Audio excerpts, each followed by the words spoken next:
Hello students, welcome to the online video session. Today we are going to start the part 2 of chapter number 2.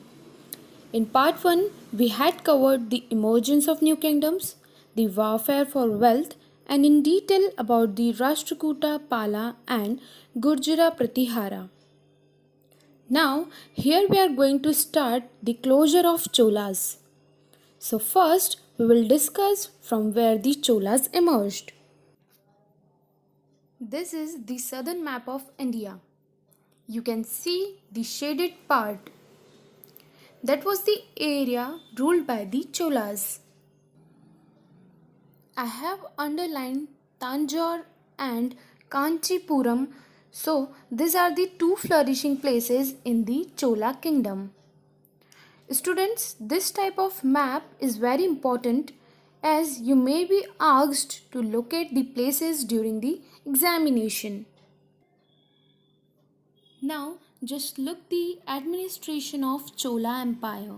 The empire of Chola kingdom was very big, so how it was administrated, let's see. Peasant settlement called Ur prospered with the spread of irrigation. First of all the peasants or farmers, their settlements, their community that called Ur are prosperous with irrigation. So if there is irrigation, there is water supply, then of course the farms were going to develop. Groups of villages were called Nadu, which perform several administrative functions. So, what are the groups of villages called? They were called as Nadus. Rich peasants of Velala caste exercised control over Nadu affairs. So, the rich peasants of Velala caste, it means these Velala caste people look over the administrative function of Nadu affairs. Titles like Muvendavelan, Ariyar, etc. were granted to the rich peasants by the Chola kings along with important offices. Here, important offices means post. So, with this post, there are some titles which were also given to them like Muvendavelan and Ariyar. These are the titles, or we can say the recognition granted to rich peasants by Chola king. Association of traders known as Nagaram also performed administrative functions in the town. So, what is Nagaram? It is the association of traders. Velala caste also perform administrative function. Then Nagaram or the association of traders also perform the administrative function in the town. Inscriptions also mention about Sabha. The Sabha had a separate committees to look after irrigation works, gardens, temples, etc. You all know what is inscription? So, inscription are writings engraved on the stone, metal or some other material as an important historical source. So in the Chola kingdom, the inscription mentions about Sabha, and this Sabha has a separate committee to look after the irrigation work, maintenance of gardens, construction of temples, or we can say the public welfare activities were being managed by the Sabha. Now let's see about the agriculture and irrigation. Agriculture was well developed along with various methods of irrigation. In those days, only agriculture was well developed with the help of various methods of irrigation. Forests were cleared and leveled and used for cultivation. So first of all, what they did, they cleared the forest and leveled, and afterwards they used it for the cultivation.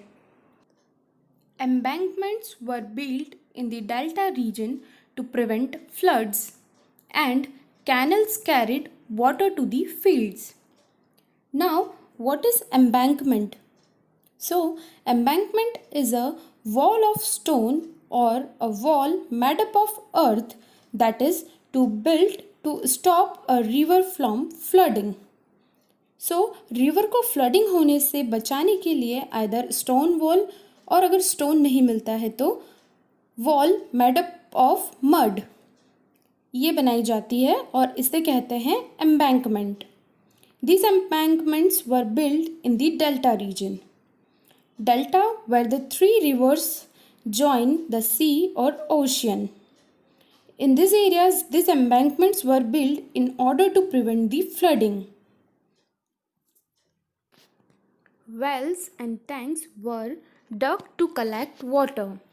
In those days, wells and tanks are made to collect the rainwater. Now next we learn about the splendid temples and bronze sculptures.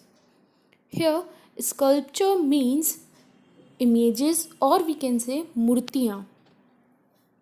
Cholas were big temple builders. Tanjore and Gangaikonda Cholapuram are architectural and sculpture marvels.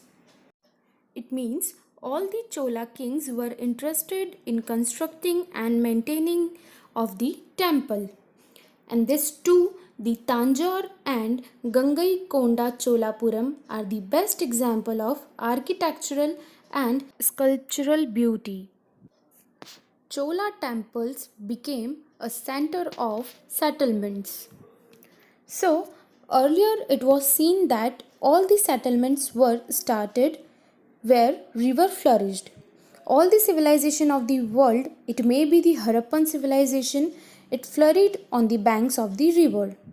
Now this particular statement says that means where the temples are built in and around the settlements are started. People started living in and around the temple, not around the water source. Why? Because the temple became the center of settlement. If the temple is there, automatically the devotees will come, and if they come, automatically what will happen? The employment opportunities will generate. Next is produce from land was used for the maintenance of temples. Temples become the center of economic, social and cultural life. Making bronze images was a distinctive craft, being the finest in the world. Now moving to from Ureu to Tanjore. Vijayala belonged to the Chola family of Tanjore. The successors of Vijayala conquered the neighboring regions and the kingdom grew in size and power. Rajaraja I, another powerful Chola ruler, extended the control over other areas. So, the Rajaraja I is the powerful ruler of the Chola kingdom and the founder of the Chola kingdom is the Vijayala. His son Rajendra I conquered Sri Lanka and countries of Southeast Asia. In map, we had only seen the map up to the India. So, the Rajendra I conquered the Sri Lanka. So that's all for today. Here we complete our chapter number 2. Thank you.